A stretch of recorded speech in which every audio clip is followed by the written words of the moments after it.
The modern public library, important or irrelevant? Public libraries have been a cornerstone to the communities they serve since their beginning in 1833. However, due to a deficiency in monetary government support, public libraries have seen a decline in their admiration and budget. This decline has sparked the question: should public libraries continue to receive funding at the state level? Despite the appearance of irrelevance in our modern world, diving deeper into the roles of public libraries and the resources they provide, their absence would be a significant loss. Public libraries should continue to receive state funding because libraries are an essential part of their community, supply access to credible information, and fosters a love of learning.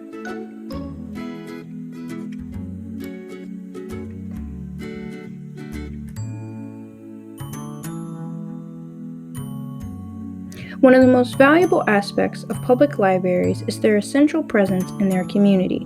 One example of public libraries working to serve their community is through assistance to homeless individuals.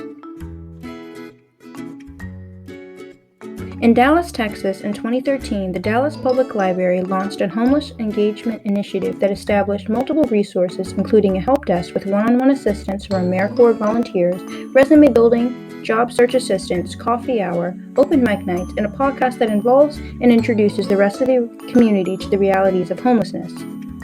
Similarly, in Salt Lake City, Utah, one public library has enlisted outreach workers to aid those in need, whether by directing those to food banks, assisting women escaping domestic violence and abuse, and calming those in crisis.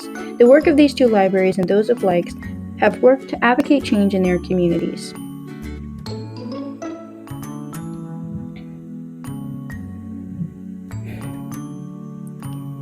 In addition to assisting the homeless, public libraries have provided outreach to their communities by aiding in the plight against drug addiction. Librarians witness firsthand the toll that drug addiction can have on a person and their well-being, and many have felt that it was their responsibility to provide intervention and assistance. Cindy Grove, author of The Libraries and Substance Abuse Crisis, Supporting Your Library, states in her books that libraries are not only trusted guardians of information, but vital community centers. How can libraries help? Libraries across the country have begun implementing training for their employees on recognizing the signs of drug abuse, overdoses, and how to respond to potentially dangerous situations, as well as safeguards such as needle disposal units and defibrillators. Furthermore, libraries have worked to destigmatize drug addiction. Public libraries also contribute to low-income families. Families who struggle financially may not be able to afford after-school extracurricular activities, summer camp, or preschool activities, creating a potential academic achievement gap in low-income youth. Public libraries across the nation have recognized this and supplied families in need with an abundance of resources completely free of charge, including story time, summer reading challenges, STEM-related events and activities, homework help, test prep, and more. Some libraries have decided to take their services a step further, like in Palo Alto, California, where a library system offers bilingual story times and programs designed to assist immigrant families. Some public libraries are broadening their technological opportunities at their library with virtual reality headsets and 3D printer maker spaces. These services are helping fill economic gaps. Public libraries have a unique set of tools and developed infrastructure to help their communities and country fight against misinformation. With the power of credible information and a set of rules and regulation policing that information, the public library can be a neutral nonprofit solution for a community and social climate that is riddled with both false information and a growing monopoly of media.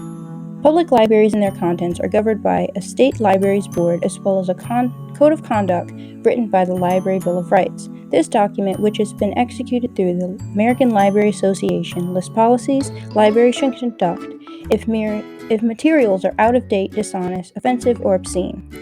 Similarly, the Library Bill of Rights and the roles of the library board members is to explain that the library has a responsibility to serve the community professionally and properly, coming in the form of providing accurate information and educational resources, free of ulterior motives.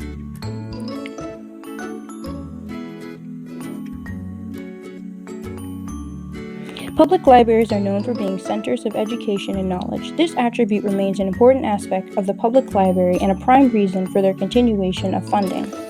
Libraries can foster a love of learning in all ages that provides both social and cognitive benefits. For children, fostering this love of learning can have monumental outcomes, as an introduction to reading and learning at a young age can dramatically alter childhood development and school readiness. One study reported that through brain scans, hearing stories strengthens the part of the human brain associated with visual imagery and story comprehension. Reading also aids in child developing social skills.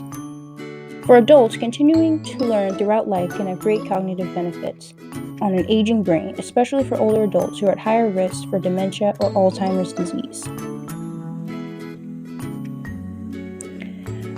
Although funding public libraries has a mirage of benefits, the argument is not one without oppositions. Naysayers state that public libraries have run their course and can be replaced by the internet. Likewise, public libraries' roles in their communities are inadequate and should be swapped with more public policy.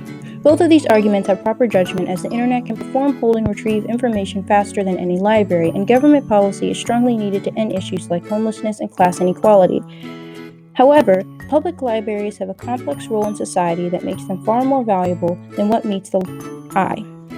Because of libraries' already established and well-running regulations carried out by vetted board members and staff, they can ensure that all materials are credible and safe. The internet, which relies on self-regulation from its users or third-party websites, cannot ensure the quality of any information, as there is little to nothing preventing someone from posting lies. While public libraries over the years have taken many roles, their presence in the community provides direct outreach to those in need at any given moment. Many adequate solutions the government could enforce take years to implement, or are oftentimes extremely expensive. While the public waits for policies to pass, they need frontline relief immediately.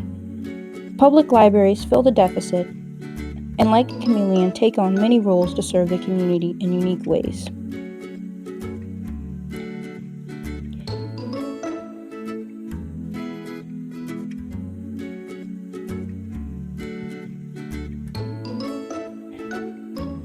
In conclusion, public libraries are a special framework for educating, assisting those in need, and uplifting their community. Taking on various roles, the public library is an institution that strives to serve their community. To lose their presence would be a grand loss to those who rely on the library and those who are unaware of their unique magic. To maintain an assurance of credible information, to support a foundation of America's communities, and to keep a place of communal learning, public libraries must continue to receive state funding in the present and beyond.